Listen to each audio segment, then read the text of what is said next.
ভাবুন তো, ইসরায়েলের আকাশ হঠাৎ কাঁপিয়ে দিল এক ইয়েমেনের মিসাইল, যার নাম প্যালেস্টাইন 2। ইয়েমেনের সেনাবাহিনী ঘোষণা করল এই হাইপারসনিক ব্যালিস্টিক ক্ষেপণাস্ত্র দিয়ে তারা ইসরায়েলের দখলকৃত ভূমির গভীরে আঘাত হেনেছে। কিন্তু কোথায় করা হলো সে হামলা? টার্গেট ছিল ইয়াফায় একটি সংবেদনশীল সামরিক স্থাপনা। প্রশ্ন হচ্ছে, ইসরায়েলের সব কড়া নিরাপত্তা ভেদ করে ইয়েমেনের এই ক্ষেপণাস্ত্র কিভাবে পৌঁছে গেল এত গভীরে? ব্রিগেডিয়ার জেনারেল ইয়াহিয়া সারি স্পষ্ট জানিয়ে দিলেন, অপারেশন সফল হয়েছে। শুধু তাই নয়, আঘাতের পরপরই ইসরায়েলি বসতি থেকে মানুষ আশ্রয় কেন্দ্রে পালিয়েছে। আকাশপথ বন্ধ করে দিতে বাধ্য হয়েছে দখলদাররা। একটা ক্ষেপণাস্ত্রের আঘাতেই যদি এই অবস্থা হয়, তাহলে বড় আকারের হামলায় কি ঘটতে পারে, এই প্রশ্ন থেকেই যায়।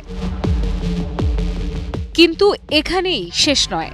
একই সঙ্গে ইয়েমেনের বিমান বাহিনী চালিয়েছে দুটি ড্রোন অপারেশন। প্রথমটিতে 3টি ড্রোন গিয়ে হামলা চালায় আল রাশরাশ এলাকার একাধিক লক্ষ্যবস্তুতে। দ্বিতীয়টিতে আরও একটি ড্রোন আঘাত হানে বেয়ারশেভা অঞ্চলের এক সংবেদনশীল স্থাপনায়। ভাবুন তো, ইয়েমেন থেকে শত শত কিলোমিটার দূরের এসব জায়গা টার্গেটেড আঘাতের আওতায় চলে এসেছে। জেনারেল সারি স্পষ্ট করে হুঁশিয়ারি দিলেন, আল রাশরাশ অঞ্চল এখন থেকে ইয়েমেনের টার্গেটিং সার্কেলের ভেতরেই থাকবে। অর্থাৎ যে কোনো মুহূর্তে আবারও সেখানে হামলা চালানো হতে পারে। তাহলে কি এই ঘোষণার মানে দাঁড়ায় ইসরায়েলের দক্ষিণ অংশ এখন স্থায়ীভাবে ঝুঁকির মুখে? আরেকটা বিষয় খেয়াল করুন, এই পুরো অপারেশনকে ইয়েমেন শুধু সামরিক সাফল্য হিসেবেই দেখাচ্ছে না, তারা এটাকে বলছে ফিলিস্তিনি জনগণের প্রতি সমর্থনের প্রতীক। সারি বললেন, যতদিন গাজার ওপর আগ্রাসন চলবে, অবরোধ থাকবে, ততদিন ইয়েমেন তাদের সামরিক অভিযান চালিয়েই যাবে। প্রশ্ন হলো, এখনকার এই কৌশল কি পুরো অঞ্চলের শক্তির ভারসাম্য পাল্টে দিতে শুরু করেছে?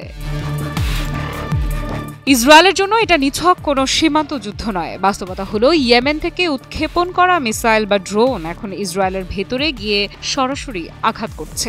এর মানে একটাই, ইসরায়েলের নিরাপত্তা বেষ্টনী আসলে যতটা শক্তিশালী বলে দাবি করা হয়, বাস্তবে ততটা অটুট নয়। তাহলে কি এই আক্রমণগুলো ইঙ্গিত দিচ্ছে আরও দূরপাল্লার হামলার প্রস্তুতি নিচ্ছে ইয়েমেন? জেনারেল সারির ভাষায়, ইসরায়েল সমগ্র অঞ্চলের জন্য হুমকি, আর ইয়েমেন এই হুমকির মোকাবেলায় নিজের সামরিক সক্ষমতা ক্রমেই বাড়াবে। এ বক্তব্য শুধু ঘোষণা নয়, বরং এক ধরনের কৌশলগত বার্তা। অর্থাৎ তারা নিজেদের শুধু প্রতিরক্ষামূলক শক্তি হিসেবেই নয়, আঞ্চলিক খেলোয়াড় হিসেবেও প্রতিষ্ঠা করতে চাইছে।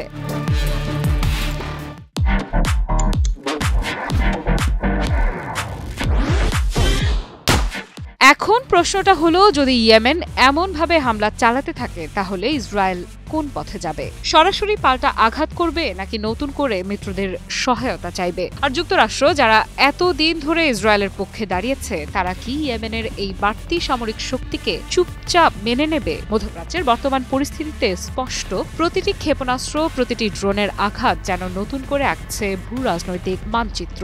ইয়েমেন যেভাবে ফিলিস্তিনের পাশে দাঁড়িয়ে বারবার ইসরায়েলের ভেতরে আঘাত করছে, সেটা হয়তো সামনে আরও বড় আঞ্চলিক সংঘাতের বার্তা দিচ্ছে।